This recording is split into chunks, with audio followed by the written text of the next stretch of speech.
ओम नमः शिवाय। भगवान शिव के प्रिय भक्तों, आज आप श्रवण करेंगे शिव पुराण की श्री रुद्र संहिता के द्वितीय खंड के तीसरे, चौथे और पांचवें अध्याय का। तो चलिए बिना किसी विलंब के शुरू करते हैं। तीसरा अध्याय, कामदेव को ब्रह्मा जी द्वारा शाप देना। ब्रह्मा जी ने कहा, हे नारद, सभी ऋषि मुनि उस पुरुष के लिए उचित नाम खोजने लगे। तब सोच विचार कर वे बोले कि तुमने उत्पन्न होते ही ब्रह्मा का मन मंथन कर दिया है, अतः तुम्हारा पहला नाम मनमत होगा। तुम्हारे जैसा इस संसार में कोई नहीं है, इसीलिए तुम्हारा दूसरा नाम काम होगा। तीसरा नाम मदन और चौथा नाम कंदर्प होगा। अपने नामों के विषय में जानते ही काम ने अपने 5 बाणों का नामकरण कर उनका परीक्षण किया। काम ने अपने 5 बाणों को हर्षण, रोचन, मोहन, शोषण और मारण नाम से सुशोभित किया। ये बाण ऋषि मुनियों को भी मोहित कर सकते थे। उस स्थान पर बहुत से देवता व ऋषि उपस्थित थे। उस समय संध्या भी वहीं थी। कामदेव द्वारा चलाए गए बाणों के फलस्वरूप सभी मोहित हो गए। सबके मनों में विकार आ गया। सभी काम के वशीभूत हो चुके थे। प्रजापति, मरीचि, अत्रि, दक्ष आदि सब मुनियों के साथ साथ ब्रह्मा जी भी काम के वश में होकर संध्या को पाने की इच्छा करने लगे। ब्रह्मा व उनके मानस पुत्रों सभी को एक कन्या पर मोहित होते देखकर धर्म को बहुत दुख हुआ। धर्म ने धर्म रक्षक त्रिलोकीनाथ का स्मरण किया। तब मुझे देखकर शिवजी हंसे और कहने लगे, हे ब्रह्मा, अपनी पुत्री के ही प्रति तुम मोहित कैसे हो गए?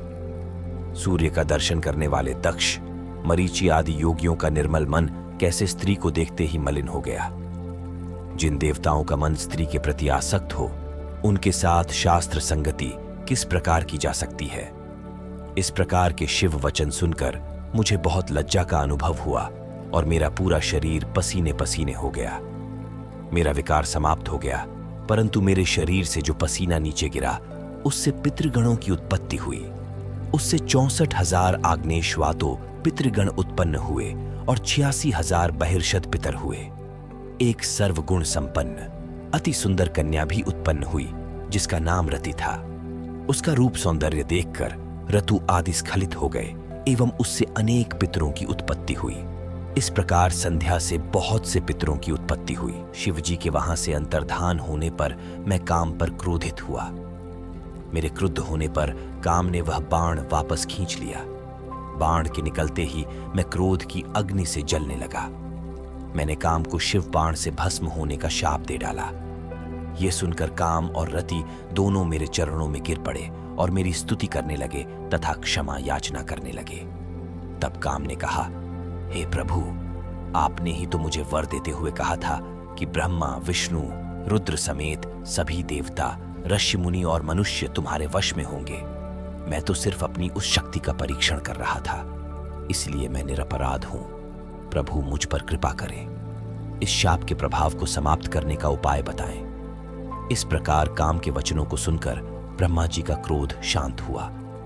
तब उन्होंने कहा कि मेरा शाप झूठा नहीं हो सकता, इसलिए तुम महादेव के तीसरे नेत्र रूपी अग्नि बाण से भस्म हो जाओगे।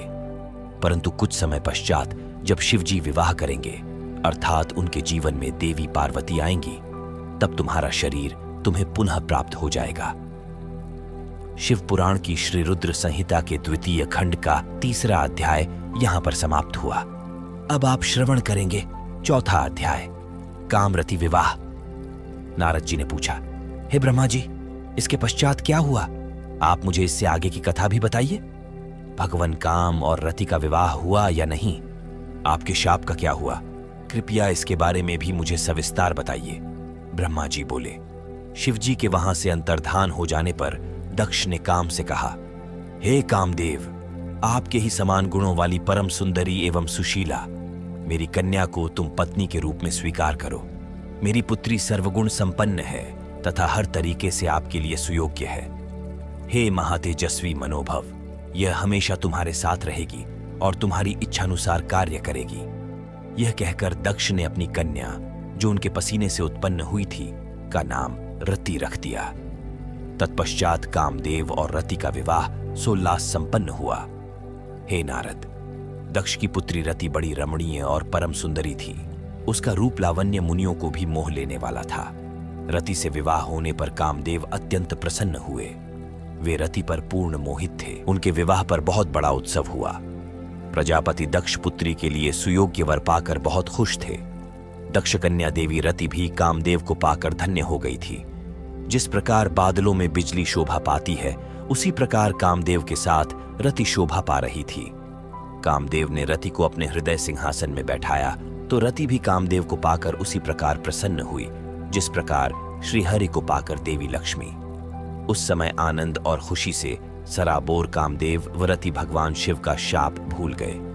सूत जी कहते हैं, ब्रह्मा जी का यह कथन सुनकर महर्षि नारद बड़े प्रसन्न हुए और हर्षपूर्वक बोले, हे महामते, आपने भगवान शिव की अद्भुत लीला मुझे सुनाई है।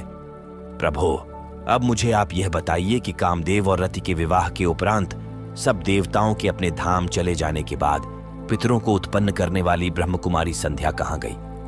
उनका विवाह कब और किससे हुआ? संध्या के विषय में मेरी जिज्ञासा शांत करिए। शिव पुराण की श्री रुद्र संहिता के 2 खंड का 4था अध्याय यहां पर समाप्त हुआ।